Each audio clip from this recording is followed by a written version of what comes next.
All right, this week we got a special episode here with Jack Bryant and Elliot. So this week I was interested in speaking about our favorite 11 of all time because everyone's perception of football is different. You know, we grew up in different eras, and some people may be old school oriented, and others may, like the modern game and where it's going.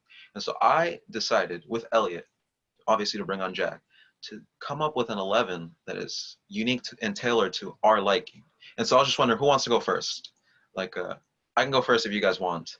Yeah, Um, I forgot Totti, so I need to put him in how, there. how on earth could you forget Roma's I best, forgot for a most iconic second. player? So for me, in goal, it would be Oliver Kahn, and I know that Yashin won the Ballon d'Or, and Casillas is in and Casillas and Buffon are in that debate for top three of all time. But Oliver Kahn won the best player of the World Cup in 2002 when R9 was at his peak. When in that game, R9 scored 2 goals on him, and still he was capable of holding on to that award. Not to mention how imposing he was in his area in the 2001 Champions League final against Valencia. How he saved that shot off the post, if you guys remember. For me, he's the most commanding goalkeeper. Then my back four would be right back Maicon, left back Zanetti. Now you get where this is going. Yeah. And then my center back pairing would be Lilian Thuram and Maldini. Now that's a Serie A back line. The two fullbacks, which are both right backs actually, the reason is because the 2010 Inter Milan side, which as an AC Milan fan, it's hard, but it's also something that I remember very well. Like they just congealed in a different way, and they really play the position the way it should be, attack and defend. Not like the modern day where if a fullback, like let's say uh, Marcelo, for example, where he has more talent on the offensive end than he does on the defensive end. Theo Back then, Hernandez too. yeah, exactly, Theo Hernandez. And it's not to scrutinize them because if that's what they're talented at, then they should not exploit it, but like they should use the most of it. There's players like Joshua Kimmich who are so attacking minded that you could slot them in the midfield. Even Trent Alexander-Arnold, they say he Yeah, could that's a fit as good a one. midfielder in the modern game. Philip Lahm did it in 2014. Yeah, definitely in midfield.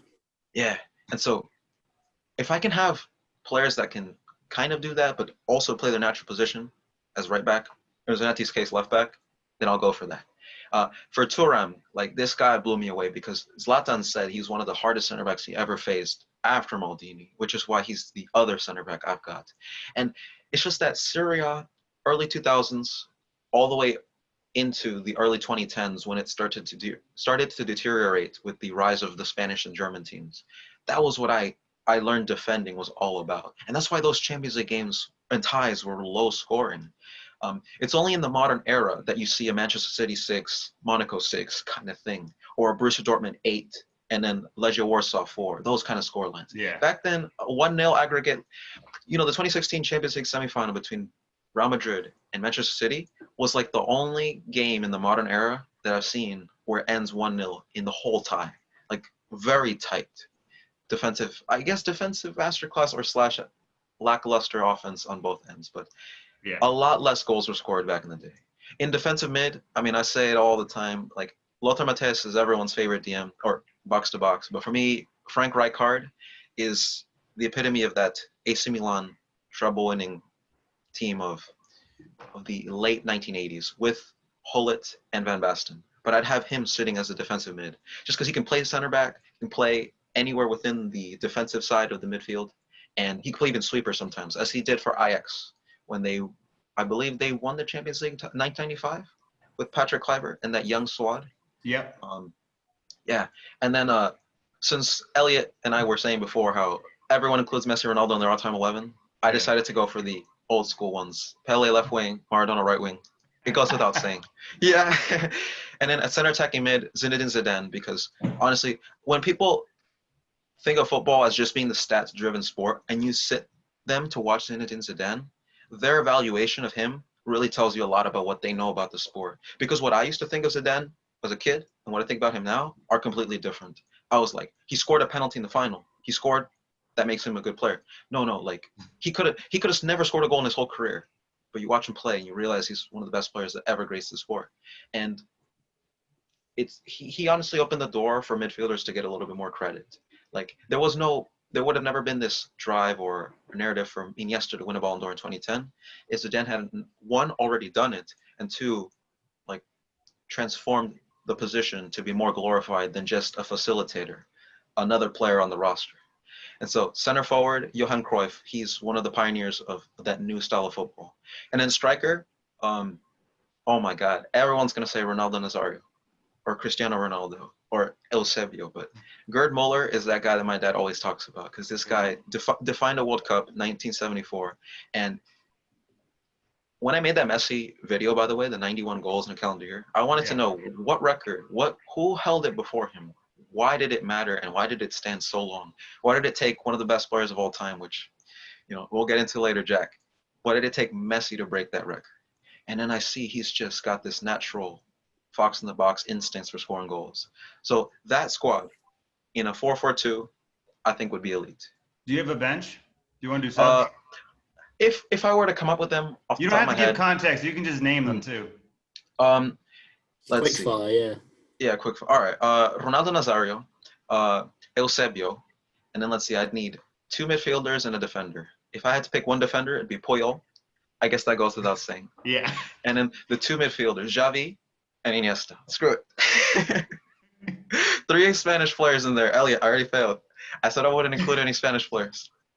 But hey, that's my list. And I mean, it's all hypothetical, really, because these are players from different eras. You'll never see Pele playing with Oliver Kahn, but we all like to fantasize it because, there's none like them in history. And we can only come close to it or, be hopeful of there being another one. And even in the modern day, Erling Haaland, right? Have we ever seen anything like that? With his pace, his height, his finishing. He scored 71 goals from 100 shots in his professional career. That's like arcade level dream. That's something you do on FIFA career mode. That's something you do on career mode, and then people tell you, get real here. Do it in real life. And then Can't he doesn't even do it on career mode either. Yeah, even there. And so I think that's got a lot of range there. Definitely a lot of range. But who wants to go next? I'll go next since you're Jack is kind of doing it on the spot. I don't know what formation I'm going to do. I forgot Totti, which made me rearrange my entire thing. But for me, I think the greatest goalkeeper of all time is Buffon. I think the Champions League finals that he lost weren't necessarily down to him, and it wasn't like one of these situations where he didn't perform in a particular stage. And old Buffon has been great, but young Buffon he's just a problem. I remember him in the early days with Parma and then with Juventus, and obviously that World Cup where I think he was by far the best goalkeeper. I think that he's the best by quite a distance. I'm sure there's other people obviously in that conversation, but for me, and it may be my, I guess, Italian bias, I think he's just, I just think he's clearly the best. And it hasn't always been that way because I think it was a lot closer. But when you look at sort of the how he performed as a young player, like obviously the older Buffon isn't the same as it was, 10, 15 years ago, but he was able to keep it that high level for a long time. And he was 35 plus and still performing at a top level. And maybe at that point in his career, he wasn't the number one goalkeeper in the world, but he was still in that conversation, probably up until the Champions League final, the most recent Champions League final that Juventus was in.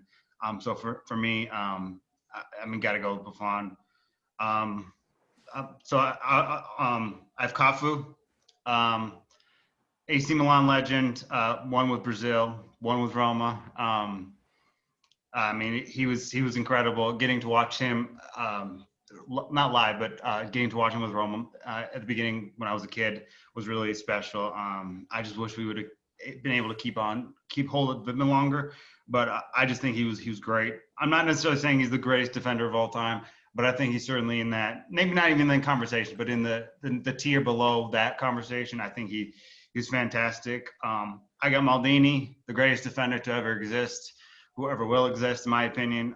Beckenbauer is a close second. And then on my third defender, because I'm going with the back three here, I went with someone from the Golden Team, Lantos, who's a right back, who was very influential, not only in the defensive shape, but also he attacked when it was necessary.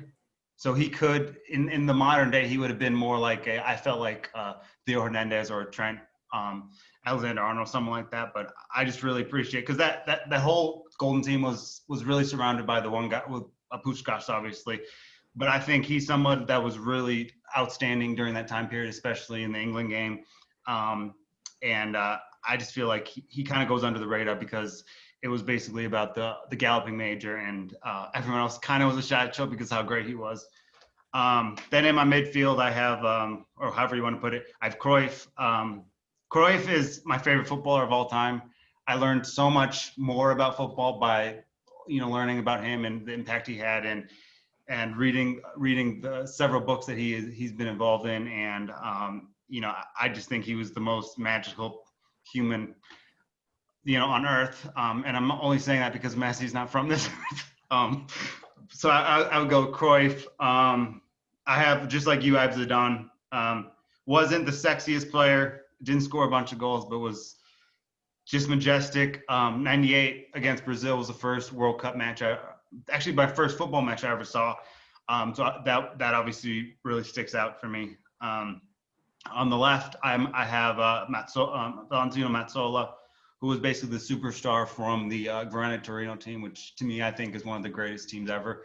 And if it wasn't for the plane crash, I think we'd be talking about Torino as a top 3 club in the world instead of a team that's maybe they will, maybe they won't relegate, sort of thing. Obviously very tragic, but in the short time he was there, he was incredible. He scored against the Granada Torino team before it was formed, and then Granada Torino went and got him, and then they became this monster, breaking the records for 125 goals in a season. As a team, they won a bunch of titles. The war came, and then they won a bunch more. So I thought he was someone cool. And when I read about Granada Torino, I did some of my projects about it. He was someone that really stuck out to me as sort of the pioneer of that time period. Then I have Totti. I don't have to say much. I'm not Roma born, but I've been a Roma fan for like 20 plus years. He's just the most incredible person that's ever played in the city, not less just Rome. 25 years, could have gone to Chelsea, could have gone to Real Madrid, and probably would have won the Ballon d'Or if those things aligned. I still think he probably should have got one.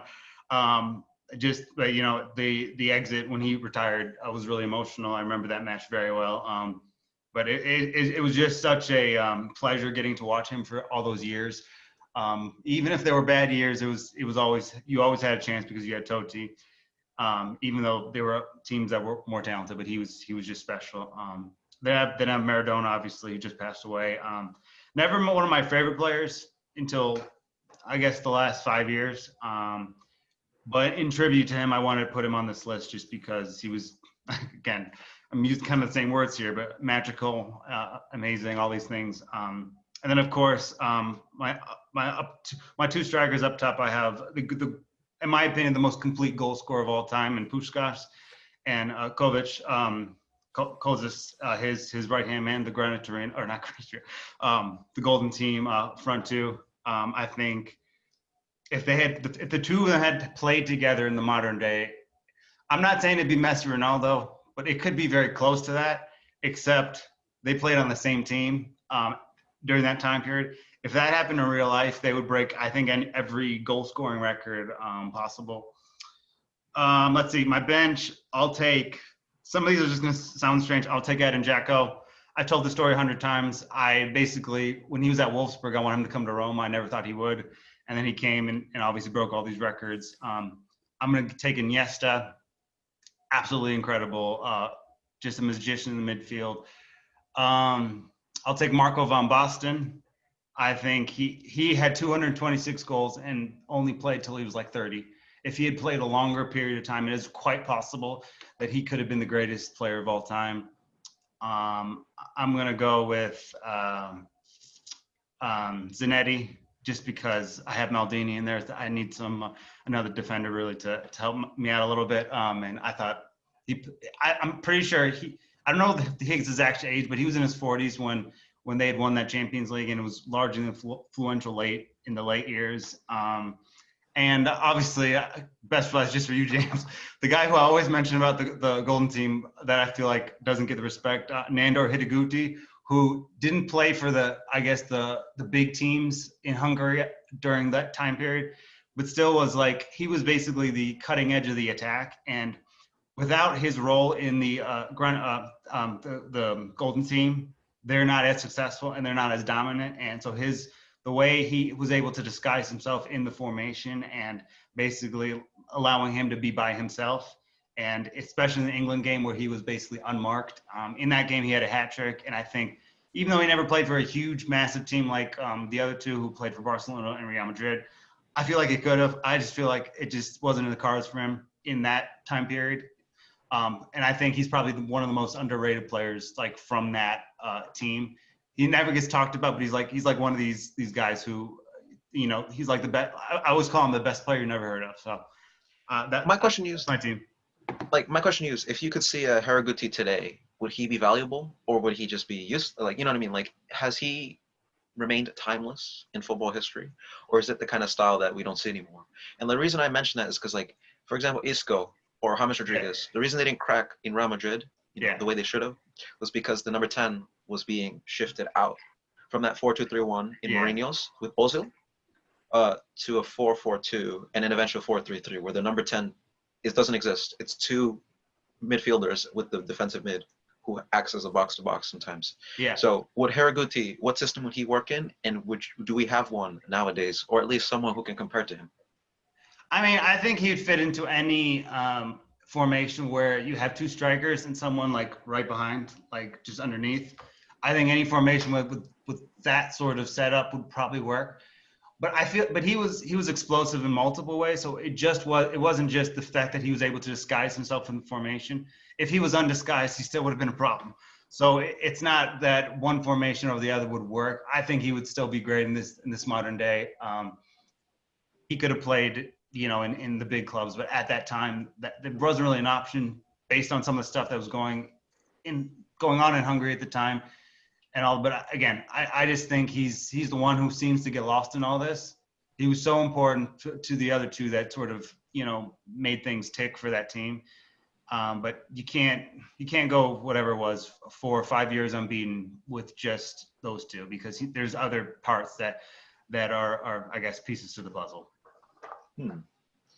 That's fair. I like the historical aspect of your squad. Yeah, and in I did that on purpose. I think this might work just as we anticipated, because then we could have one era and then maybe like the middle era and then maybe the modern era. But we'll have to wait and see. We did a like a fantasy draft thing on my other podcast, and Messi and Ronaldo weren't available to me, so it kind of forced me. So once I kind of got in the groove of what I was going to do during that episode, I realized that all the players I just happened to be taking were from the old school, so I just kept with that sort of idea and went all the way through with it. So anyway. And one last hint to that. The reason I mentioned Isco was because, like how I mentioned before with Zidane, how I didn't really appreciate or understand the player. Like, I used to not appreciate Isco as much because he doesn't fit the style that Real Madrid Wait, has. I thought you don't like Isco. I don't really like him for the national team because they make him – how do I say? They make him – how do you say when the player has to make a difference? Like, if he plays badly, Spain – decisive. They make Isco the one that makes the decisions. And when he gets lackadaisical and he starts playing bad, it's not that they don't have outlets to go for. He just – But wait, so you're saying you don't like it because based on the way Spain plays, he has to be the primary decision maker? They make the number 10 in the Spanish national team have to make the decisions. And before it was Xavi or Iniesta or sometimes it's a big drop off. And so Spain was capable of winning you a Euro with no striker as long as the midfield was functional. And now I feel like it's not even a sense of like not knowing what to do. It's just that they see a big name in Isco, he plays for Real Madrid, and they give him the ball all the time, and they see what he can do. And if they just had a plan B, or they had, if they had Isco play a secondary role to that, and they had a more team-oriented style, he would play better. And also, he would find it more suiting to him than he does in Real Madrid. Where at Real Madrid, he has to take that little backseat because Real Madrid's not in as much of need of a star because they can go buy one, unlike Spain, who can't buy stars. They have them, and Isco's the biggest name of them all, at least for the foreseeable future. Once Ramos is gone, the second biggest name in the national team is Isco by a long shot, and that's why they always look to him to make those plays. And Right. No, that makes sense. I mean, it goes without saying that he's not of the caliber that those legends, at least in my book. Maybe I could be hating still. Who knows? Maybe I'll always have that ingrained in me. But Yeah. when you just got to know that when you've seen the peak of Spanish football, and then you start watching Isco, and then you hear people say, "Oh, he's the next Iniesta," and you don't see any of that, you start to think like, "Whoa, whoa, whoa, whoa." He scores one goal, and they're gonna think he's Iniesta. Iniesta scored in a World Cup final. He's won Man of the Match in a World Cup, European, Euro final. He's done it all. And he scored that goal in the controversial game against Chelsea too. That too. He's done so many amazing things. And so when you look at Isco's resume, like Isco's approaching 30 years old, and the resume doesn't match up. And it wasn't for the fact that he was playing at Real Madrid, which in 2017 he did play a really good role and scored that goal against Atletico in the second leg of the semifinal. Yeah. His resume, for that reason, looks comparable to Iniesta, but individually speaking, I don't even think there's a comparison. Yeah, I get. But anyways, yeah. But all right, last but not least, the one we've all been waiting for. All right, Jack, hit us with that magical 11. After hearing both of your teams, I've got a lot of historical players. Mine's a lot more modern. I've got Neuer in goal, definitely the best keeper I've seen since I've grown up watching football. You know, sweeper keeper, great in the air, great shot stopper, complete really. Dani Alves at right back. Maldini at centre back. Haven't really seen him play, but just from what videos I've seen of him, his reputation, longevity, I could put him here in left back as well. That's the thing, versatile. So I've got him in there. Didn't want to include a lot of Liverpool players because I could easily just make a team of Liverpool players really throughout history, but I put Van Dijk in because he's just flawless to me. No weaknesses in his game really, apart from agreed. Every now and then he can be a bit what's the word? Like lackadaisical, apathetic. Yeah, lackadaisical. Yeah, he makes a mistake once in a while, but not very often. But they magnify it because in the media, he makes so little mistakes that when he does make one, it shocks you. Yeah, like the Aston Villa game. It's like that with any great player. Exactly, and that's what makes them great. Like they don't have to hype up great players as great plays, but they will amplify their weaknesses and vice versa. So you'll know how to gauge your greatness based on how the media treats you. Yeah. And that's why the great players get a lot of pressure in those big games. Yeah. The Messi penalty miss, for example, in the Copa America final. Any other player misses that, not so much pressure. But it's Messi. And the way they edited that video, where they show like a montage of the tournament, they have a clip of Messi missing the penalty, and then Chile celebrating the next moment when he kicked first for Argentina. So when the third kick was being taken, the score was still 0-0, but they made it seem like Messi was the reason that they lost. And that's the narrative. Yeah. But yeah. Yeah, and left back, I've got Ashley Cole, probably one of the few English players who actually performed really well in that golden generation team in the 2000s, and for obviously Chelsea as well. The amount of performances against Ronaldo, for example, is fantastic. Midfield, I could have easily gone Busquets, Xavi, Iniesta, but I didn't want to have too many Barcelona players. So I've done Busquets, Iniesta, and then Gerrard next to him because I couldn't exclude Gerrard because he's my favourite player ever for obvious reasons. Yeah. And then a front three of Messi, Pele, and Maradona. Oh my goodness. I don't know if they'd all work together, but they're quite similar. But with talents like that, why not? Work. They'd make it work. Yeah. I like that. And Jack, we all know. Well, actually, maybe you don't. Like, if you had to choose between Maradona and Messi, would it be for his accomplishments or would it be for individual talent? Like, is there a difference? Because, for example, like, let's say Cristiano Ronaldo is a better goal scorer than Puskas, Eusebio, etc. And he won all the trophies there are to win. But on the overall front, you knew that those other players were better than Cristiano Ronaldo. Would it matter what they won and versus what they were capable of doing in your evaluation of who's the better player overall? With Messi and Maradona, I think talent-wise they're near enough equal. But with Messi, it's just the consistency. To score as many goals as he's done and to perform, more than a decade now of great seasons. I think that gives him the edge just because he did it for longer, really, because Maradona obviously won the World Cup in '86 and then just a few years after that, he was banned from football, whatever. So, yeah. And not to mention, one thing that Elliot and I were talking about is that some people are putting Maradona as their greatest of all time out of sympathy, out of that recency bias, which, Yeah. I think that's actually quite disrespectful to Maradona because of all the reasons to make your list of best players of all time.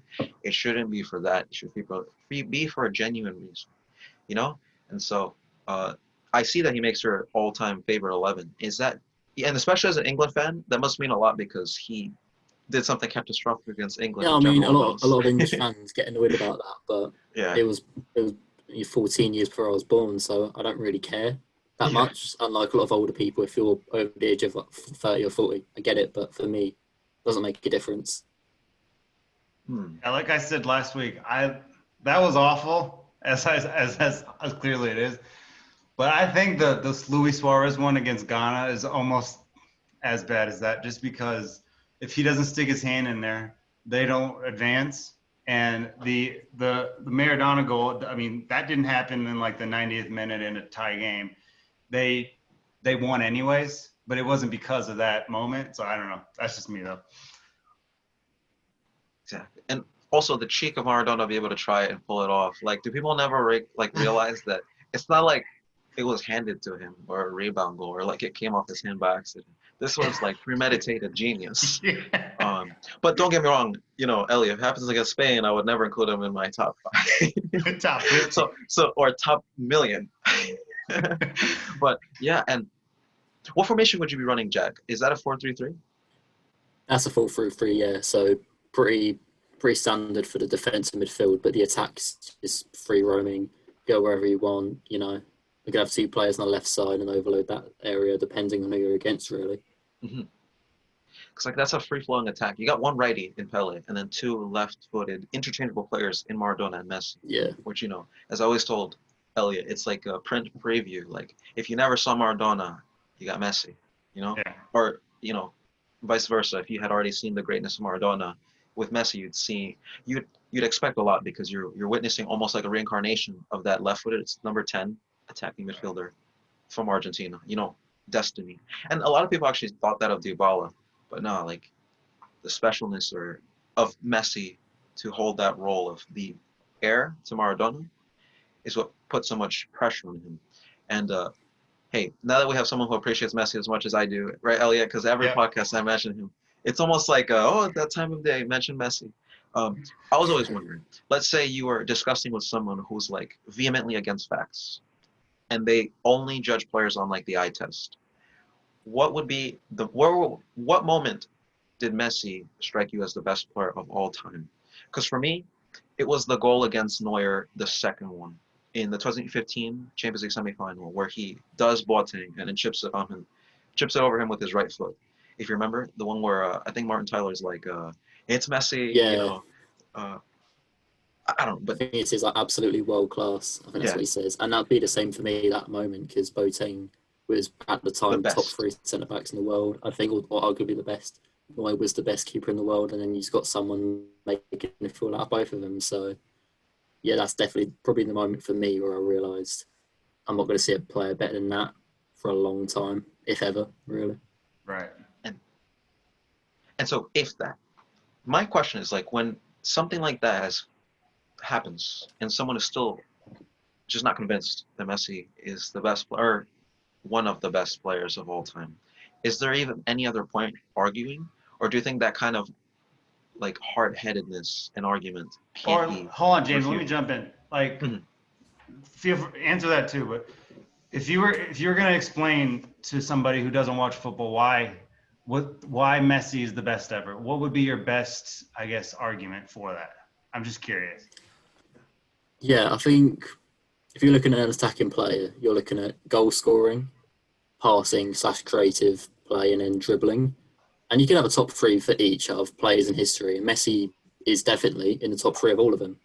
And it's difficult to say that about any other player. So I guess you could say he's the most complete overall.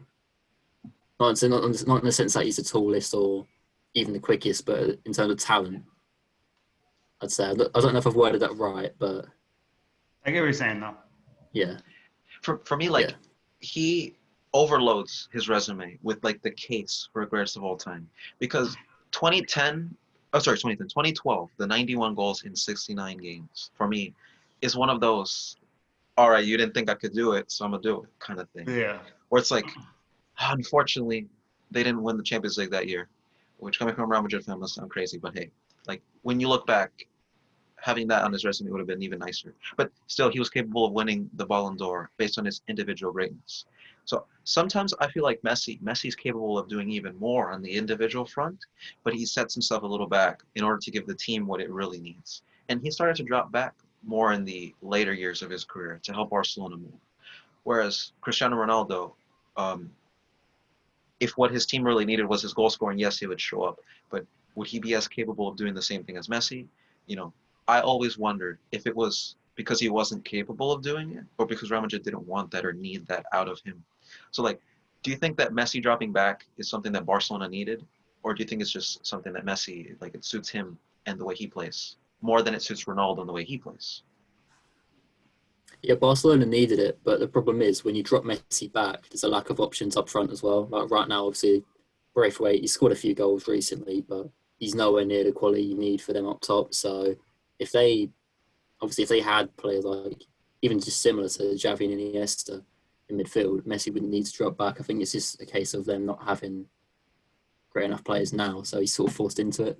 Still really good when he drops back, but lots of them scoring on less goals. Even like this season, he's only scored a couple that aren't from open play, Yeah. and he's getting scrutinised for it. Even though his overall play is still brilliant, so it's a bit unfair, but Yeah. yeah, Don't you think though, like, because it just seems like Barcelona's entire team is in shambles?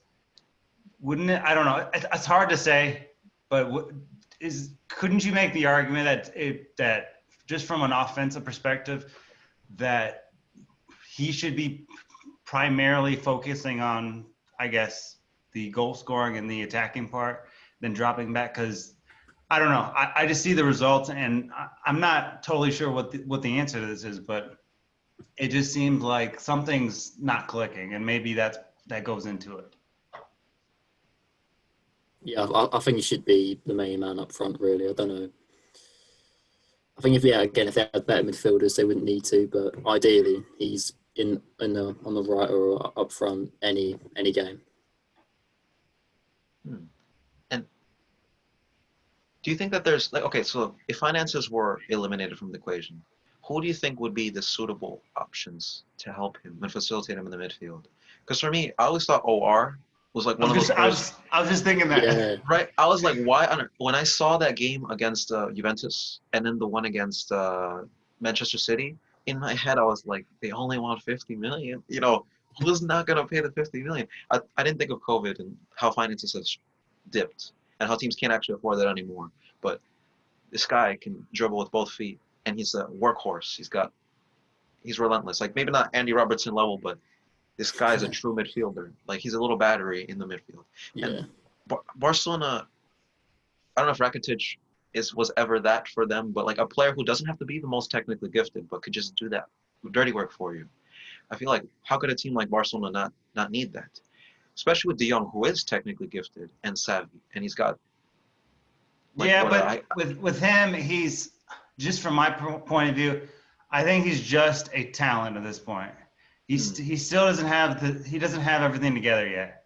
And I thought that the him moving from Ajax to Barcelona when he did was a little too premature, because I don't think he was at that point ready to sort of take on those challenges that Barcelona are expecting from him. And he's done a good job considering the, I guess, low circumstances that Barcelona are in right now. But they obviously need another piece. But I feel like he's I don't know how to explain this.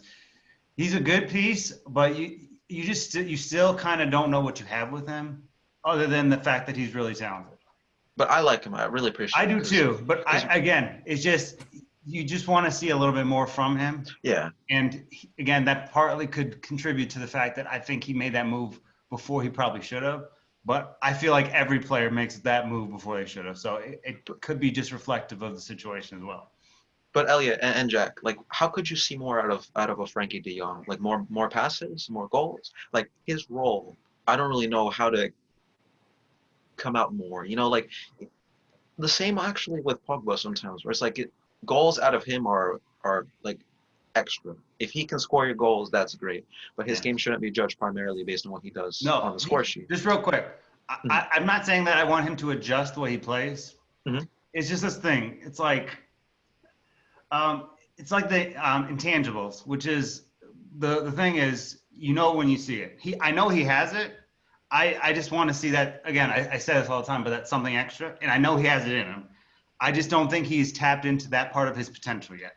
So it's not like he needs to completely change the way he plays or Barcelona to ask him to do something different. I think where he is in his role is perfect. I just think it's like you just need to let this meal cook a little bit, and then you'll see what Messi has with him in that midfield. The problem is Messi is, I don't know if he stays or goes, but he's much older than most of his teammates, and what Barcelona need is what De Jong will be in 12 months, 24 months from now, not where he is right now, and he shouldn't change anything because I think he's fantastic, but I just don't think he's quite tapped into that part of his game yet where he can evolve. And again, I don't think he needs to change anything. It's just he hasn't quite have that something extra yet, but he has it. You just have to wait until he gets into that part of his potential, if that makes sense. It does. And Yeah. yeah. No, I was gonna ask Jack, like, Yeah, what would you say about that? Yeah, I think as well, Coman needs to play him in the same position consistently too, because he's at his best at central midfield, because he's a really good ball carrier. But he's been put in holding midfield at times. He's had a couple of games in centre back because of injuries, which I get they can't help it, but he'll be at his best if he keeps on playing in the same position consistently. Because Pogba's had that same problem. 1 minute he's in a pivot in a 4-2-3-1. Then he's like left centre mid in a 4-3-3, which is his ideal position really. And then sometimes he's been at number 10. And if you keep moving a player around, you're not going to see anywhere near. They're not going to be anywhere near their best, basically. And also, it changes your perception of the player because you might think of him as a great number 10. The prime example is Joshua Kimmich, in my opinion. Like when Guardiola put him at right back, yes, he was a great right back. And under Heinkes and Kovac, he was great there. But once you see him in his desired position, what he came from Leipzig as a midfielder, you realize the more you play him there as a defensive mid, the better he gets. And like I was saying before, Elliot, like if even goals are something you want to judge him about, he's capable of doing it. Like the goal against Tottenham, or that screamer he scored the other day, I think against Lokomotiv Moscow. It was a game winner before he got injured against Borussia Dortmund. Like when you play a player more in his natural position, he gets more confident as well. He starts to do things that maybe you didn't even know he was capable of doing.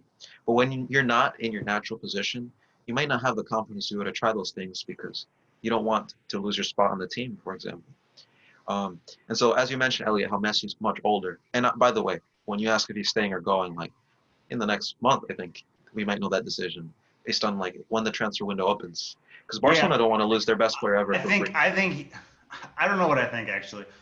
If I was Messi, I would leave just because I feel like he's done everything he possibly could do. And for Barcelona's greatest ever player, he's not treated as such by certain people in high places in the Barcelona structure.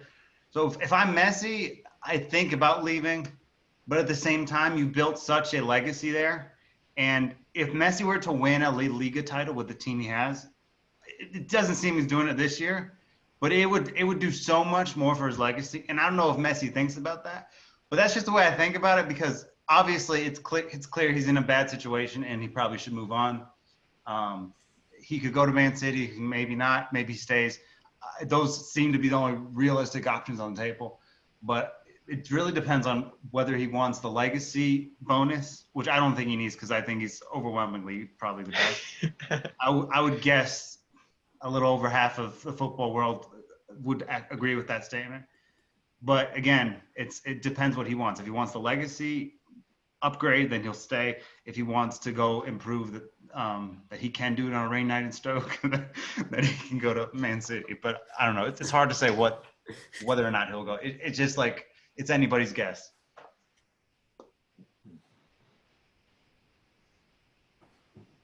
And Jack, like, what do you think of the matter? Because we know that you love like as much as you love Neymar, I think Messi takes the cake for you. That's the greatest, He at least does, of all yeah. time. But only thing, uh, only thing with Messi now, because he's 33 and he'll turn 34 in June. I'm not sure if it'd be worth it him moving because there's a risk of because he's obviously I guess now declining. If he goes to Man City and then he isn't as good as he was in Spain because of his age, that will fuel the argument that can't do in this league, all of that. So I think if he was going to leave, it should have been this summer. And I still think Yeah. he'd do really well if he moved next year, but I think he should have made the move now. But I think he bottled it because he didn't want to take him to court, which I get is fair enough. He's been in the club for so long, but yeah, it might be too little, too late. Hmm. Like, do you really think the 6 month window? Because we know football careers are very short, but I never thought like it could change that quickly. Where he could like, do you think he would have had a blossoming career at Manchester City versus now he'd have a good career, or do you think it's just like a because maybe half a season's gone, he won't get as many goals, or like, what do you think is the inhibiting factor from him succeeding this season versus moving over the summer to Man City? I guess it just depends on how quickly he loses legs, how quickly he keeps declining. Really, I think if he was to move this summer, it would have been perfect because you've had Aguero out injured, Jesus out injured. You'd have Messi in a false nine role as he played under Pep, and he's got Pep. He would have had Pep again if he moved to City. So it would have suited him perfectly having him there, Sterling on the left, Bernardo Silva and Mahrez on the right. I think he would have done great in that team. And also the worry is for Man City's case, if they don't qualify for the Champions League, Messi's not going to go there. So, and they're probably the only team who could one afford him, two he'd actually want to leave for as well. So, yeah, I think if that doesn't happen, then the deal's definitely off the table. Yeah, real quick before you move on, I would say this: if he makes the move, let's just play devil's advocate. Let's say he goes to Man City. He signs a free contract or whatever, or they sell him for whatever a gazillion pounds or whatever. I think if he moved to City, he would have one great season, like world class level player of the year, that type of level season. And then he could have, then following that, I think he would have two good ones. But I don't think he's, at this point, he'll go to Man City and be the best player in the league for his entire contract. But that's all I just want to say on that. But that's just sort of the way I see it, if that were to happen. Yeah, I agree. And staying on the topic of the Premier League, but keeping Messi in there because I love that. Today, Chelsea played Spurs and ended 0-0. And by the way, there was a disallowed goal by Werner, which was very controversial. I don't know if you guys heard or saw about it, but like he's been criticized a lot recently for his finishing, but it was quite a goal against Mendy, who's been on form for Chelsea. Yet he'll get swept under the rug. And so, the point I wanted to bring up was, like, as quick as that league is, do you think like Thiago Silva was able to adapt to Chelsea's system like an aging player? Do you think Messi wouldn't be capable of doing so at Man City, despite how fast the league is? Exactly. Yeah. I mean, Thiago Silva playing as well he is at 35. You've had a lot of slow. Well, Messi's not even slow, but we've had a lot of slow technical players play really well in the league. So I don't think that would be the issue. I think it's just on a personal level because of his age. Because obviously all the solo runs he makes, how will he be able to do that as he gets older? He already does less of them now, but then he's still a really good passer, goal scorer, and whatnot. So I don't know where you'd see Messi as well because he could play centre forward, but he could maybe drop into even deeper in midfield, maybe next to De Bruyne. I'm not too sure. That's what I was thinking because I've always thought that Messi could play like a genuine center mid, like long passing, maybe not as deep as Xavi Alonso, but what Messi can offer you, excluding his goal scoring ability, is still valuable in midfield, despite his age. And us, I know he's 5'7", which usually when players are at that height, they need to have that explosive pace of them, like Conte's case, or even physical presence, which Messi may lack. So, but I don't ever think Lionel Messi would be redundant to a team unless he was genuinely hobbling across the field. Like at that point, yes, but even like at 37, he'd be capable of reinventing himself. I think in that league because he's got the wit to do it, and Man City would accommodate him. They would actually appreciate. Um, Unlike at Barcelona, it doesn't seem like they even respect him enough to give him his say on the matter of even being able to leave, or what he can or cannot do at that club. So that's one thing. Also, the like emotional factor of it all. I don't know if it's his favorite coach, but his most successful without a doubt at Barcelona, which was Pep Guardiola, when they won 6 trophies in 1 year, and I think they won 26 trophies in 5 years of Messi's 37 or 38, however many he's got already, which is crazy. But at Man City, he'll be able to add to that tally already, because Man City can actually compete for League Cups, for Yeah, the but title. that's also a risk as well. Mhm. There's also the risk. Oh, Messi can't do it. What if he goes there and is amazing, but he can't win anything? It's going to feed into that same narrative that he can't handle our league. And you and I have talked. I think the Premier League is great. I don't think it rises above the rest of the surface or anything like that. But like the thing is, if he goes to the Premier League and he's amazing and he got 30 goals, 20 assist seasons, and he wins absolutely nothing with Pep Guardiola as coach, that will go against the legacy argument for people who are in the Ronaldo camp or Maradona, whoever you want, or people who just don't think Messi's the best. They'll use that also as ammo against that. You get what I'm saying? I do, but when it hits me, I just hear two things, and then it just De Bruyne, Messi. Can you imagine? Like that would be insane. Right. No, it's amazing, right? But it's also, I wouldn't say it's a risk because it's Messi, but from Man City's perspective, it could be just because if, again, this is a big if, and I'm almost certain they'd win something. But if they win nothing with that, everyone has everything to lose. That's fair, but I think that's like a universal expectation. Because I remember back in the day when Luis Suarez joined Barcelona, they said if you don't win with the best striker in the world at the time, because Cristiano Ronaldo was a left winger, that's a failure. And they won the treble, and people were satisfied. The next season they won the double, and they were unsatisfied. I was thinking to myself, not only would it have to have been something that had never been done before, but how can you not be satisfied with the league, the cup, and then all the little super cups, Club World Cup in between? Yeah. Barcelona won everything but the Champions League, and then of course the ensuing UEFA Super Cup that comes with it. I know it's Messi, and I know it's Man City as well, but what kind of expectations do you think people have of him? Like Messi to win the Champions League for Man City for the first time ever? That for me would be, it's over. Like the GOAT discussion if that happens, because it would actually be one of those cases where they had every ingredient before, and then the hypothetical mixes with the real aspect of Messi going to Man City and actually doing it. Yeah. But do you think Messi wins one Premier League, wins a Golden Boot? Do you think that'd be enough in 3 seasons? Jack, you go first, and I'll go after you then. I think that would be. I think the Golden Boot alone, is like what Elliot was saying about if City didn't win anything with him, would that go against his legacy? I don't think it would if he was that good. If he was really good at an individual level, I don't think it would matter too much, because then you've got all the English fans watching him play week in, week out, and they'd witness his brilliance against every team, which has always been the argument. Like, oh yeah, you can score 50 in Spain. What about if you're getting kicked at Burnley or whatever people like to say? They'll watch him score hat tricks and everything else, and I think just fans watching him play more often. That alone will be enough, really. But the trophies will just be a bonus. Yeah, no, I agree with that. I think now that I think of it, it would be more a sort of a look at Pep Guardiola versus Messi, because Pep's already kind of not done well enough in the Champions League, even though he's great. Messi comes in and he still can't win. If anything, that will hurt Pep's legacy more than Messi's, because Messi, again, if he goes there and rips it up, then maybe it's not the same situation.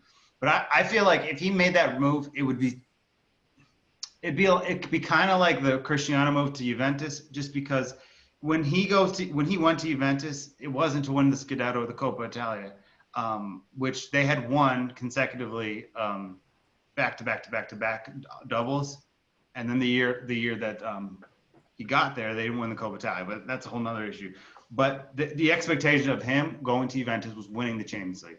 If he doesn't win the Champions League with Juventus, by the accounts of how the reason he made the transfer, it will have come up short. So I think if you're going to look at that in that way, Messi's thing will be the same. Again, it won't be on him necessarily, But the goal of making a move like that is to win the Champions League. Obviously, winning the Premier League would be huge for his legacy, especially the age that he would have to be, that he would be if he makes that move.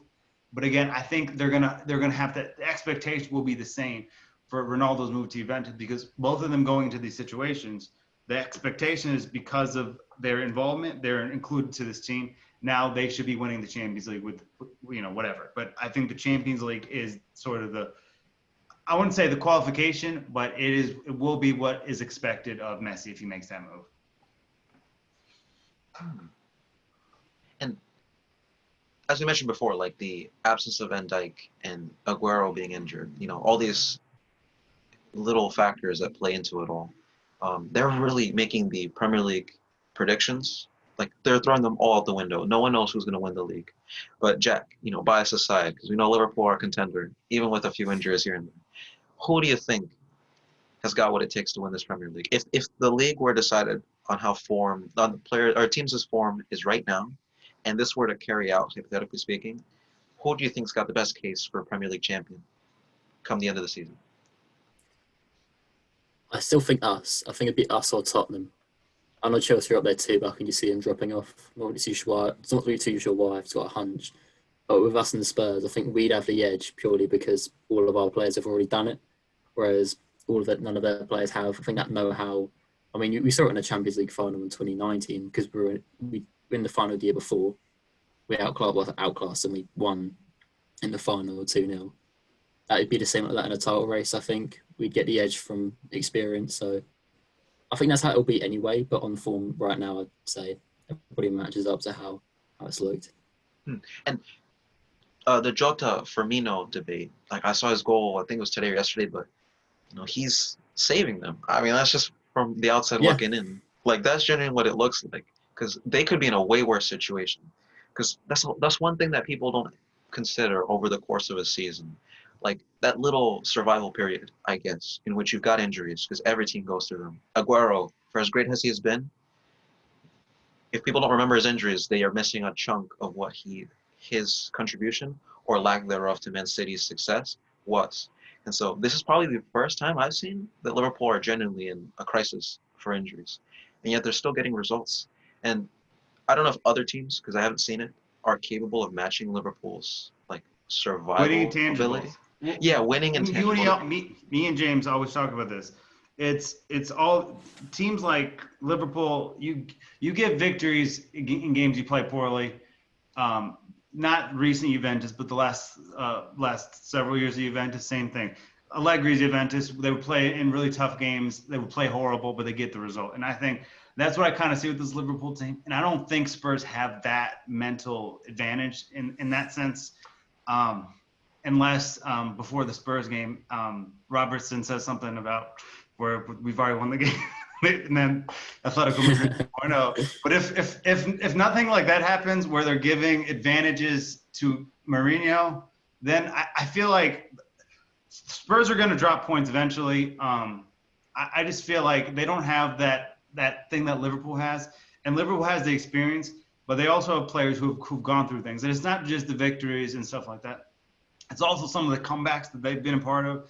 Like, I think the fact that they overturned Barcelona a few years ago, I think the fact that they went through something like that is another reason why Liverpool are going to be in that situation. And then you look at how the season went. They get crushed by Aston Villa. Van Dijk was gone, I think, by that point. Or maybe not. No, he was there. He was there. Yeah, he was there. But then shortly after that, you got back on track and you kept it moving. And I think as good as Spurs is, and I think if Mourinho is able to get this team even in second, I mean, I think that's incredible, and he's probably the manager of the season. But I just feel like on form, Liverpool will be able to win ugly games where they won't. There will be a game against probably a lower team, that Spurs draw, where they could win and things like that. And I think there just will be something off in crucial moments. And I think I'm not saying they're going to collapse, because I think it'll be actually outside. I mean, I think it's just going to be Spurs and Liverpool and everybody else. Yeah. And I don't think it makes a difference. But I think there will be crucial stuff that happens in those games where Liverpool have that advantage of going through the hardships and the sort of the glory of winning it and not winning it. That Spurs kind of, I don't feel like they expected to be in this situation. So they might be in this whole thing by surprise and just trying to ride the momentum. But again, momentum can only take you so far. You have to have that, I guess, killer instinct and that winning, mentality to get to that place. So I think because of that, Liverpool probably retain it. And I don't think there's a lot of challenge from elsewhere, which is, in my mind, it's going to make it.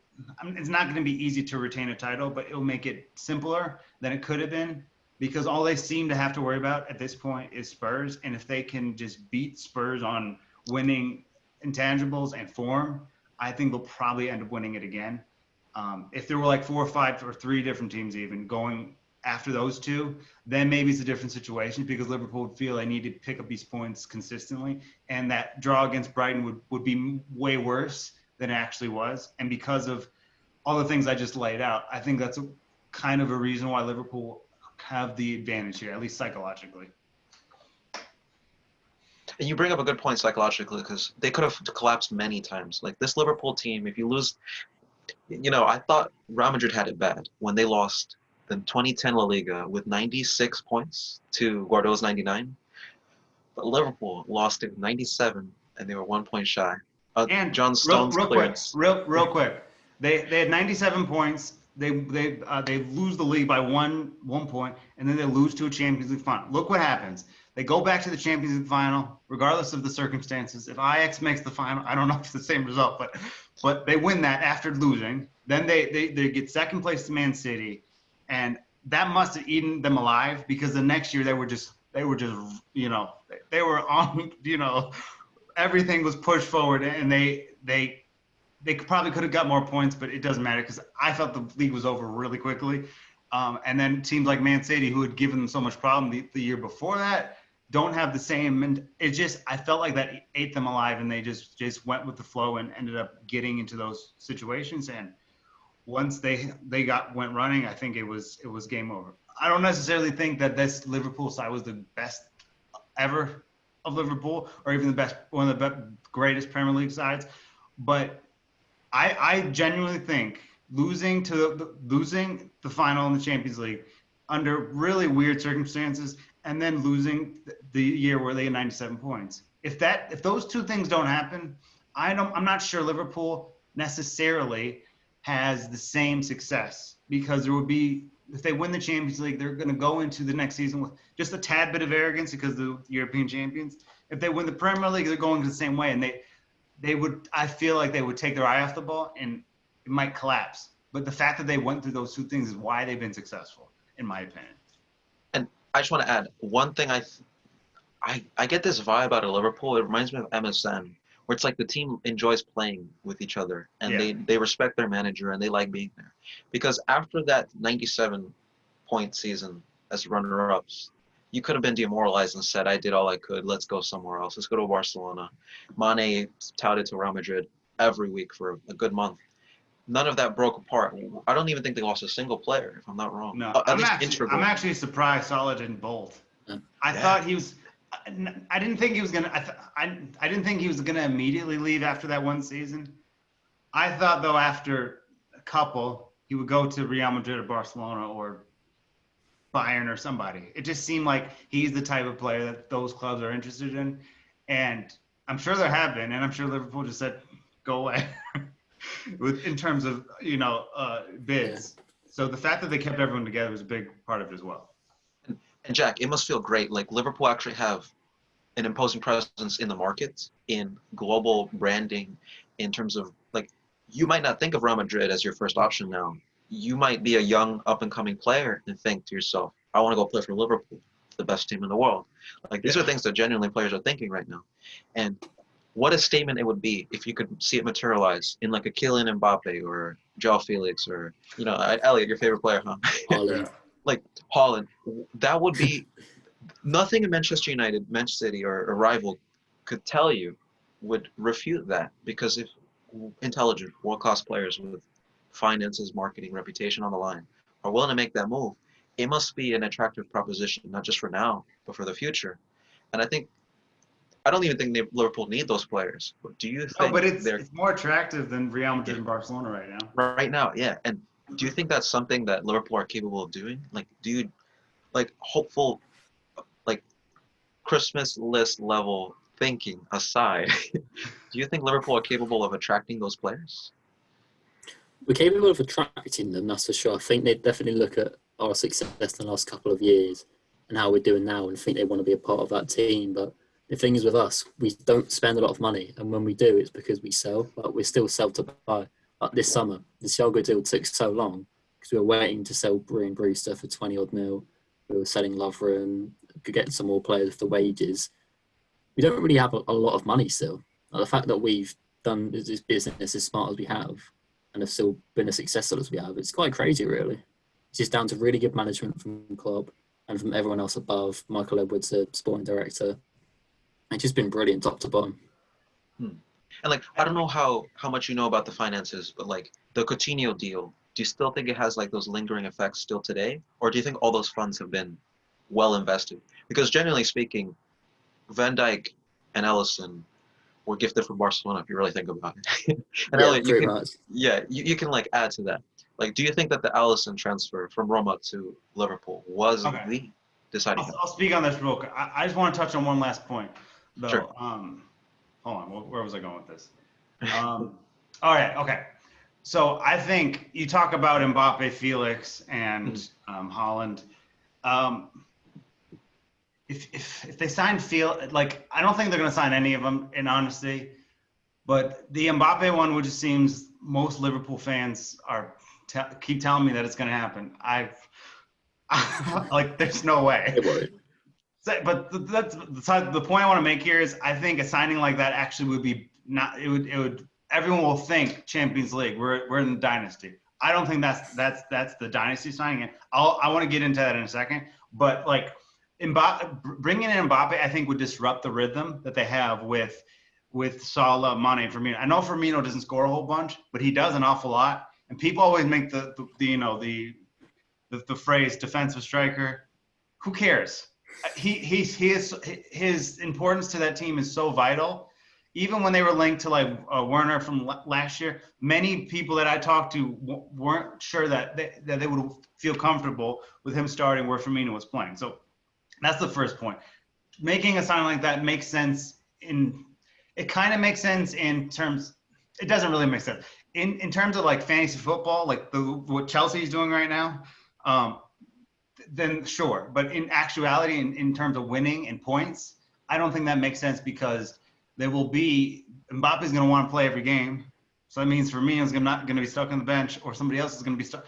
You know what I mean? So it just that doesn't make sense. But to answer your question, I mean the Alisson. I've talked about this like about a gazillion times, but the Alisson thing was important because you saw the problems they had in that particular area with Liverpool in the Champions League final.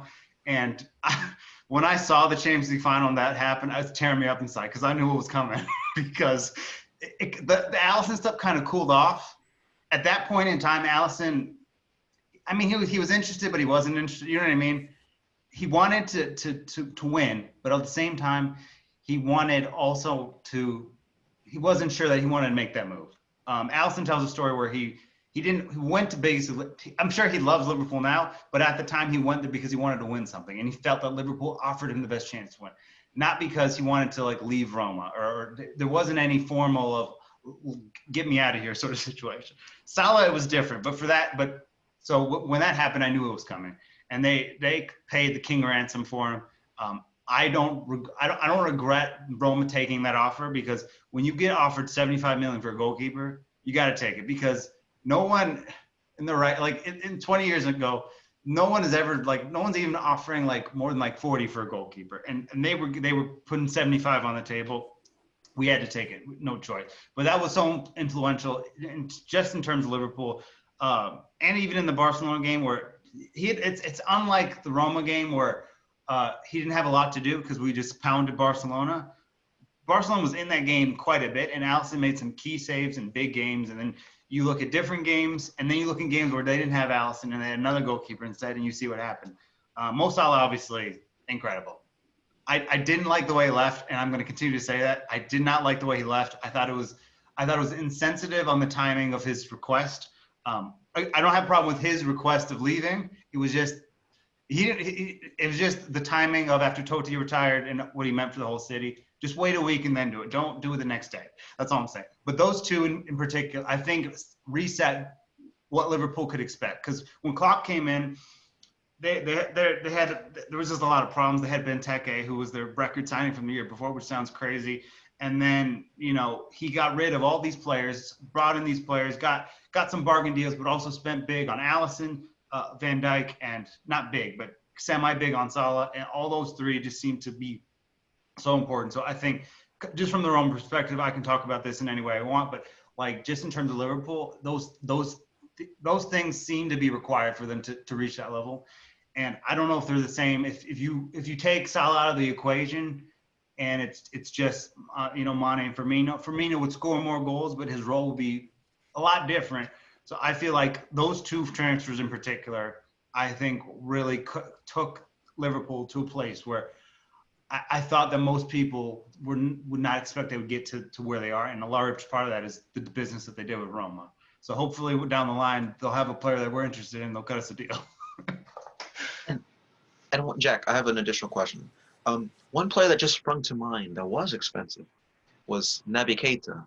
And with no fan bias aside, I know that you're very transparent about it all. Do you think that he's been a successful signing? Like, with the price aside, if you were to evaluate him just on his footballing ability, do you think he's been a successful transfer?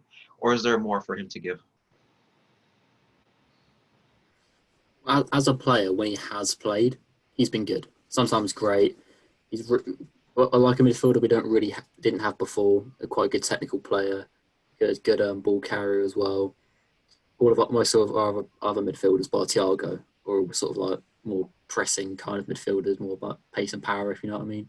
So we had something different. But I think the problem with him, the reason I can't say he's successful, is because of injuries, because he's had so many since he signed with us. And I think the problem with him as well, when we signed him, we still created through like the midfield a lot. So that selling Coutinho and we were trying to sign for Kier, that was still the plan. But then once Alexander-Arnold and Robertson emerged and they were so good at full back and the way they could cross the ball and create, we changed the system to create through wide areas and have a free midfield of just physical midfielders who could like were a lot better at pressing, tackling, winning the ball back. So Keita doesn't really fit in that mould. So that's why, even though he's a more talented player than Wijnaldum plays more because he can do that role better, if you know what I mean. So it's a bit harsh on him, really, because things have changed. But, I mean, he's still only about 25, so he's got a lot to give still. But right now, I wouldn't say it's a success so far. And do you think the plan going forward is to recoup any funds out of him? Or do you think he's a long-term project? I don't think that his contribution so far has been bad at all. But, because of the price and because it's 19 million off of a world record fee that Manchester United paid for Pogba, the immediate comparisons are that he has to live up to expectations like that. And I don't know what kind of player he truly is, because what we saw at Leipzig, what we see at Liverpool aren't, he doesn't seem as comfortable. That's just what I've seen, bar his goal against Porto in the Champions League. And so maybe he hasn't lived up to his full potential. Or maybe you guys, as Liverpool fans, see a different purpose for him. What do you think the plan moving forward is for Naby Keita at Liverpool? I think it's still long term because he is still only about 25. Still got a long time to prove himself, and especially now with a player like Thiago coming in, it shows that we're trying different things in the midfield. So we could play Thiago, Keita, Henderson, for example, and dominate the ball more. And I just think it will work out, providing he stays fit. That's the key thing, because I really rate him as a talent. That's just the main variable for him.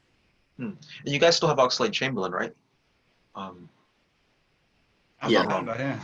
Yeah, that's what I was thinking, because what I was going to mention before was, this might go over people's heads, but when Manchester City won the league with 100 points, Liverpool beat them 5-1 in aggregate in a Champions League quarterfinal tie. Maybe that Liverpool team finished 4th in the league and won't be remembered, bar their Champions League participation.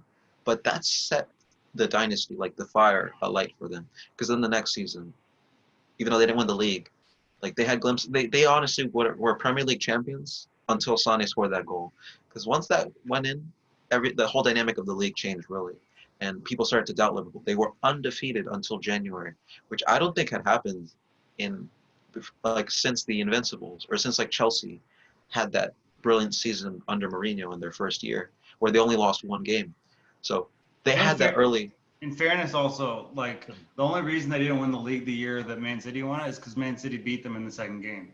If they, Yeah. in the league, and if they don't lose that game or they get a point in that game, then Liverpool would have won back to back, and then then we can start talking dynasty. For me, you got to win 3 to be dynasty.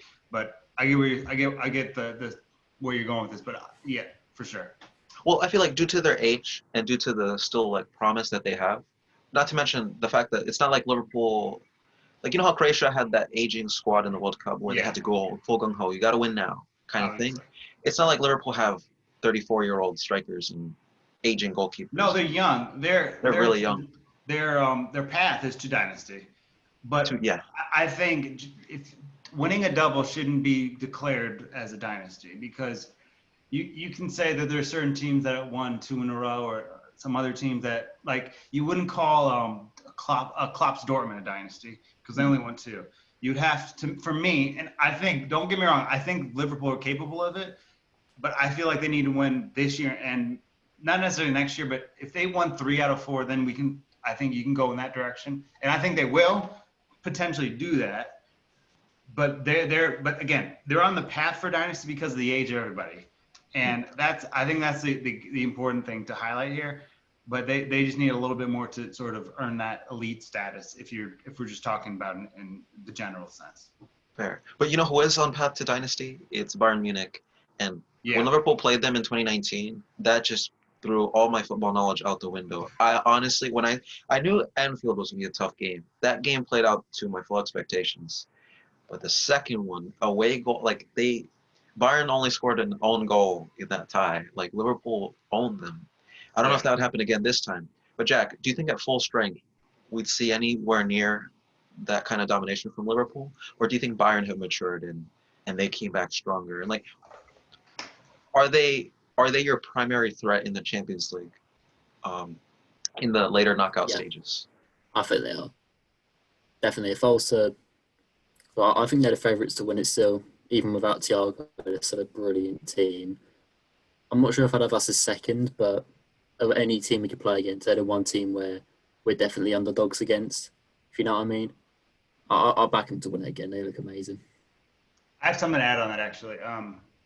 Yeah, I mean, and the thing with this Bayern team is they're not the same team that lost to Liverpool back then. They've added pieces. They've matured. They have a new coach who seems to have a really direction. I think they're going to win the next 2. I think they'll win this year, and I think they'll win next year. And I know you're a Madrid guy, James. So sorry, but I genuinely think, they're going to win at least. I don't know if they'll win more than 2 in a row, but I think they'll win the two champions in a row. The only real weakness I see with and it's not really a weakness. It's just once in a while they don't defend as well as they should, and they have games like against Hertha Berlin where they concede 3 and they win 4-3, and then they have games where they just don't show up against like a Hoffenheim I think they beat them 4-1 early in the season and haven't really played well since. But I just feel like the amount of goals they conceded may be the problem, but again, I think they can defend well enough to get themselves through this season. I don't know how many teams really can challenge them. If Liverpool probably will be able to do something, let's say something about that. City may be able to say something about that, and then PSG, if they make it through, may be able to do something. But I was just thinking about this yesterday. I was thinking about what teams legitimately would frighten or like Bayern would feel any threat from. What kind of team would it take? And I really don't see that many weaknesses with this team. And if they're able to keep this up, they could become a elite team like of all time. And as long as Robert Lewandowski is there and Muller's there and they have some of their defense still there and Neuer's there, I mean, I don't see a way to break this team down. And I've thought about this, a bunch of ways. If I was going to manage a team to break this team down, what would I do? And I have no idea, because it just doesn't seem like the only thing, and this is the thing I was talking to someone yesterday about this. They weren't great against PSG. It wasn't a great performance. They still won the Champions League. And I think that's the scary thing about this team is when they aren't playing well and they still beat you, like if you're going to beat them, you got to catch them on an off day. PSG caught them on an off day and they still couldn't beat them. And that's a team with Mbappe, Neymar, Cavani, Di Maria, So it's for anybody, not just Liverpool, for anybody, it's going to be a monstrous challenge. And if someone's going to knock this team off, they're going to have to beat them at home. I don't think Bayern, you're going to go to where they're at and beat them. Even without fans, it's going to be a challenge. So I think Bayern are almost, I wouldn't say flawless, but close to perfect. And there are teams that can. I think Liverpool will give them a tough game. I think Man City could do something, but there's not much because they just seem to be on a whole nother level. Let's see. I think one more discussion would be perfect here. Ellie, do you want to pitch anything specific or? No, whatever you want to do. Let's see. All right, Jack. So, do you think Mbappe has entered Ballon d'Or discussions yet, or do you think he's still got a long way to go before he's in that discussion? Because Elliot and I were talking about this. Due to Messi's slight decline in form and due to Cristiano Ronaldo being a different player as he used to be, it's opening up for another player to take the reins of the Ballon d'Or now. Neymar, third best player in the world for a long time, last year could have easily, had he won the Champions League, put himself as the front runner for the Ballon d'Or if it were available. But we've always got this year. So who do you think is that third player outside of the Messi Ronaldo saga or propaganda or whatever, people who vote for them? Who do you think is that third player who has a chance of actually lifting the trophy? And do you think Mbappe is ready to put himself in that conversation? He could do, really. I guess it just he's got the consistency now. He's got really good numbers the last couple of seasons, but I guess it probably depends on winning the Champions League and also how he does in the Euros too. Because obviously in the Champions League, PSG didn't win, and he hasn't scored a Champions League goal in a year now, which I didn't even realise until I saw the stat on the day, which is surprising given how he scored quite a lot of knockout goals since Monaco, really. But I think he could do, but it would have to depend on other players not performing as well, or in Neymar's case, being injured. I think that would be the thing to open up, because if Neymar stayed fit and PSG won everything, Neymar would be the one who'd be the front runner for the Ballon d'Or. So I think you'd have to do it in an international year, a tournament year, so Euros or World Cup. So next year or the year after, if France win either tournament and he's a key factor, he could do it. But I don't think he will until maybe the mid-20s, like the 2020s. But I definitely think he will, but yeah, probably too soon. Yeah. And I just want to add to that. And Ellie, we were talking about this the other day. He's really lucky to be part of France, because if he were part of Norway, in Erling Haaland's case, I was just gonna go here. Go ahead. That wouldn't benefit him, and that would actually hinder him. Because imagine you score 50 goals in a season. You're Erling Haaland, and you're top scorer of the Champions League, top scorer of the league. But then Mbappe goes and wins the World Cup with France, and you didn't even qualify. That's out of your control, but it really does set a huge argument for Mbappe to be the Ballon d'Or winner. Do you think that's going to be something that'll play against Haaland in the future and possibly in favor of Mbappe or Felix, who is in a good position in the Euro coming up with Portugal? Do you think those two players specifically have an advantage over Haaland, or do you think that's just out of his control and that voters won't take that into consideration of who the best player in the world is? Yeah, I think it will. I mean, we've seen in previous years that a lot of the Ballon d'Or voting, the top fives, a lot of it consists of players who played really well at major tournaments, like 2018, you had Mbappe and Griezmann, both top five. Whether they deserved it, it's debatable, but they were both there because of the World Cup. Even in the Euros year, Griezmann was top three. 2014, Neuer was top three because of the World Cup. So I think that the international tournaments are a massive factor for the Ballon d'Or whenever they're played. Yeah, I think they've got an advantage for that. Because one thing I want to add is it's fair if a player participates in a major tournament and doesn't do anything, versus they're not even eligible or given the opportunity to do so. Like in 2014, Cristiano Ronaldo was injured and was eliminated from the group stages with the same national team, Germany, that went on to win the whole tournament. So there you've got a contrast of who was more vital in that kind of situation. Neuer for Germany, and that's why the case of him winning the Ballon d'Or was so massive that year. But with Holland, like it would just be a hypothetical what if, because Norway, I don't remember the last time they qualified to a major tournament, and they won't be going to the Euros next, whenever.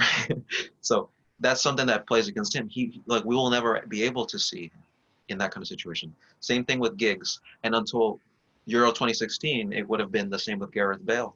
So, you know, do you think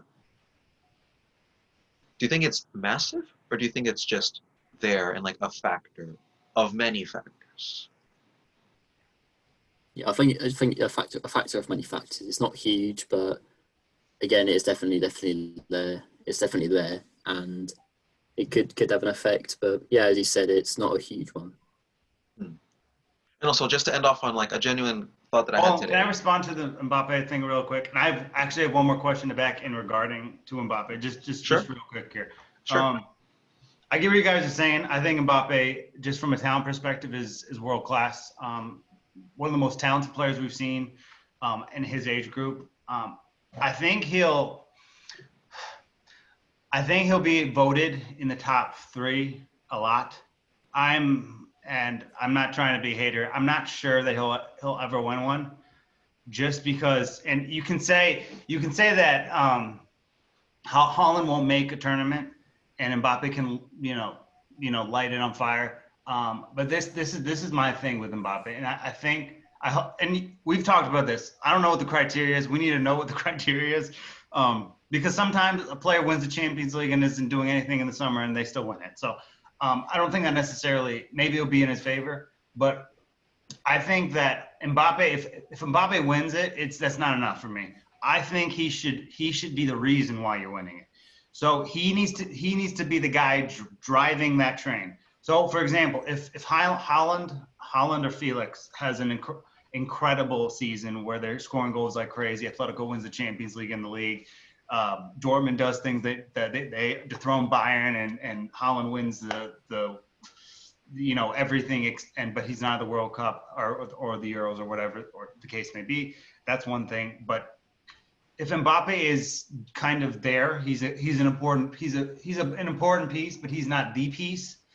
I feel like people are going to view that differently, just because, again, if you're dragging your team to the tournament and you're the defining player in your team, that's one thing. But he plays for France, where he's loaded with stars. I kind of feel like he has to be the attraction and the person who takes them to glory, for him to sort of get the recognition. And it's harsh because he's on a loaded team, and it might be more difficult to be the best on a loaded team than a singular great player on a Norway or somebody else. But I just feel like that will go against him. And just some of the stuff, I think he's incredibly talented. And as I've said before, I think he'll maintain the pace he's at for a long, long time. But I don't know if I think this is probably what Mbappe is. And I'm not saying he couldn't get better, but I kind of feel like, based on sort of everything we've seen, I feel like this is Mbappe. This is, and he might have hit his ceiling. And I'm not saying, and if I'm wrong, and I'll admit I'm wrong. But numbers, yeah, they're going up, but they're in the same area. Assist numbers are in the same area. Everything seems to be in the same area. And in terms of Champions League performances, I think of Monaco, what he did with that team to take them to the semifinal. There have been Paris PSG Champions League moments, but there's also been moments in those games where he's completely fallen apart. The Champions League final, I mean, Neymar was just literally giving this guy every chance in the world to score a goal, and he couldn't do it. So I think for him to win the Ballon d'Or, he needs to have better Champions League moments. And Felix and Holland obviously haven't done nearly enough yet, and maybe they won't be as good as Mbappe in those moments, and maybe they won't light it up. But I just feel like Holland it's inevitable. He's going to rip it in the Champions League and in big games. Even when Dortmund got knocked out last year, he scored in I think he scored 2 goals or a goal in the first leg of that PSG game. And then Felix is someone who I think long-term is going to be excellent. I think he's got the highest ceiling out of all of them, even though I think Holland will probably end up being better than the three. But I just feel like even if the World Cup, he wins the World Cup, it will also depend on the circumstances of how he won it. And Mbappe could win the Ballon d'Or. And I'm not doubting that he's capable of it, because he's definitely capable. But I have my doubts whether he'll be able to pull it off based on the fact that his entire team is loaded internationally. So if Griezmann takes them to the promised land and Mbappe is the second best player, it's just not it's not going to go into his favor. Just kind of like if Felix wins with Portugal and an older Ronaldo is better than him in that team, it might be the difference. So, I'm kind of blabbing on here, but my main point here is I think it all depends on the circumstances of winning it. So I don't think just because he won the Euros or the World Cup or whatever in a great year that he had will overpower an individual brilliant year from Holland where he scores like 50 goals. Fair. And I think the best way to wrap it all up is the ultimate question. Jack, if you're Gareth Southgate in the Euro next summer, or whatever, Grealish, Mount, or who is your number 10 in that tournament? Or do you even play at number 10? Grealish is. Grealish, right? That's the right answer.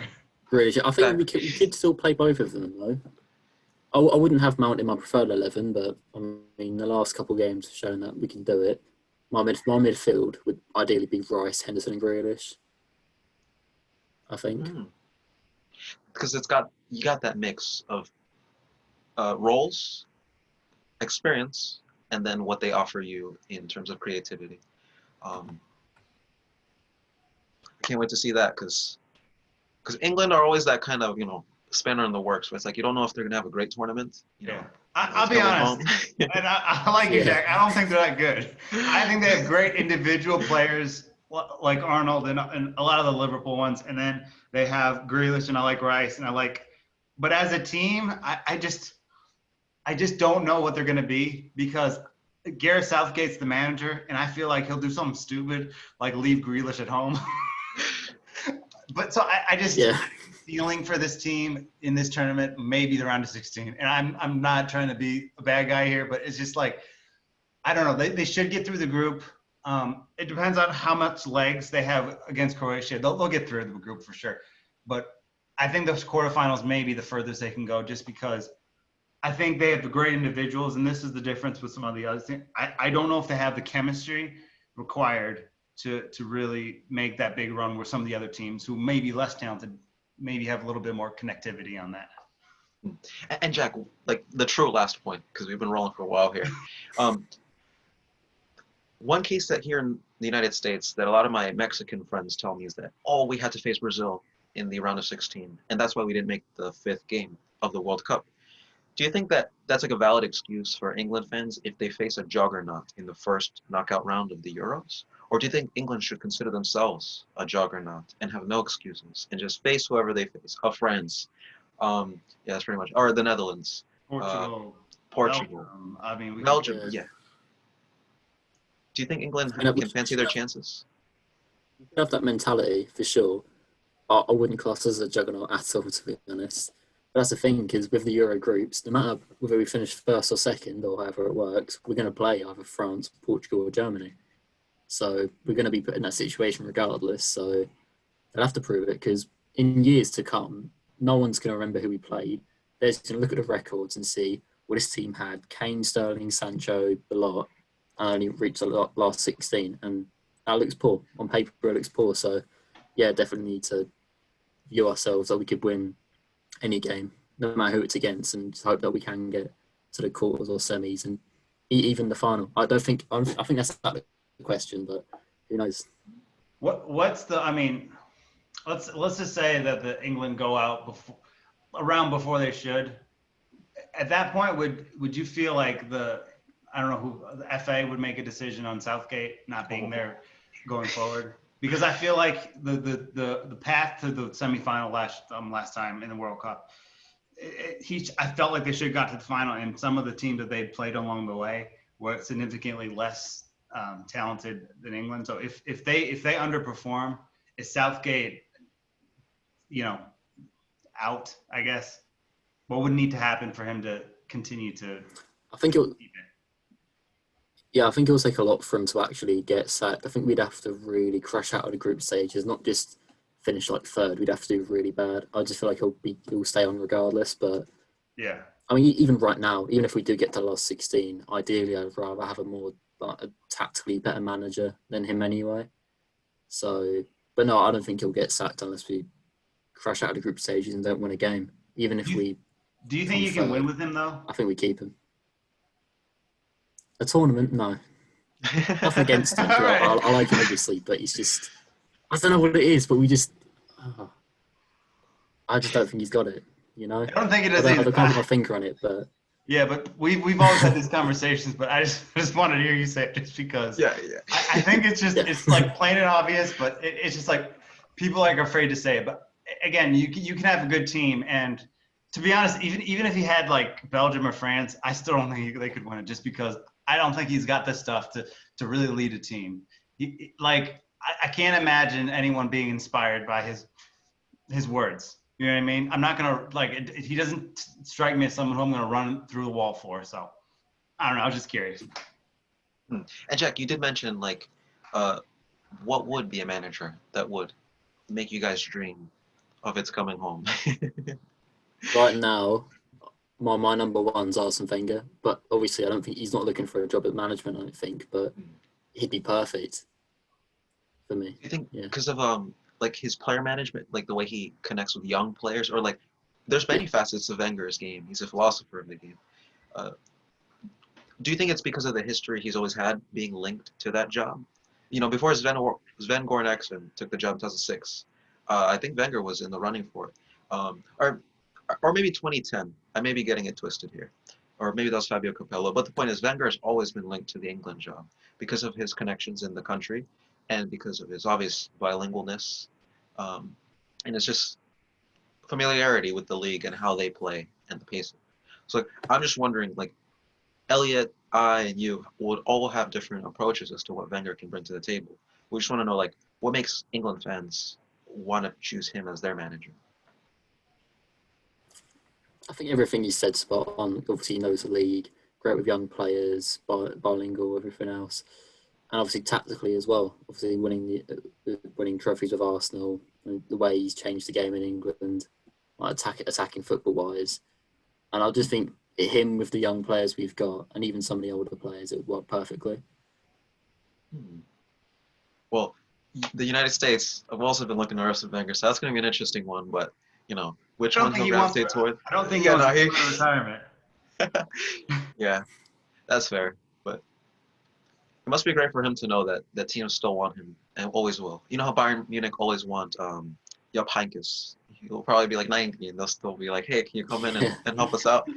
That'll be a Wenger for football, and it's like the most beautiful thing. But man, just can't wait. And speaking of international football, March is the next time we'll see that. So for now, it's going to be that competitive Champions League fixtures. Barcelona versus Juventus coming up at the new camp. That's definitely one that we'll be talking about next week, right, Elliot? Yeah, indeed. And Jack, whenever you feel like it, we love to hear your opinions. And man, this has been a lot of fun. Like it I'd was love all to over come the on place. again. Yeah, we It always love this. all over the place though. Yeah, it's like That's what makes it good, though. yeah, it's like I guess it's like the Messi of podcasts. No pun intended. Be careful, I got a couple.